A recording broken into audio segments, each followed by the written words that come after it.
Gà mà cứ ăn nhiều có bị ngán không Đào ơi? Xin chào mọi người, mình là Đào, chủ lẽ là Cúc. Ăn cái gì nhiều chẳng ngán, mình nghĩ vậy. Và mình cũng hiểu điều đó nên mình có 11 loại sốt cho các bạn thay đổi khẩu vị liên tục đây. Với ý tưởng từ các món đồ chiên mà cần có sự cân bằng thì vị chua là ổn áp nhất rồi.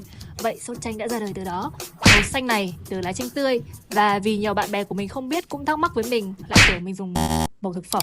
Không nha, dùng mấy cái đấy thì làm sao mà an toàn cho được. Tất cả các loại sốt của mình đều không dùng màu thực phẩm. Tiếp đến là loại nào mà có mùi đặc trưng, ăn cái biết ngay, chắc chắn là bù tạt chứ còn cái gì nữa. Không cần giải thích nhiều, chuyển luôn qua loại sốt thứ ba, sốt cay. Lần này vị cay bùng nổ luôn. Đồ ăn của mình không chỉ là về hương vị mà còn phải đẹp và màu sắc nữa các bạn ạ. Cảm ơn tất cả mọi người. Mình rất vui vì mọi người đã biết đến mình. Hẹn gặp lại mọi người ở quán nha.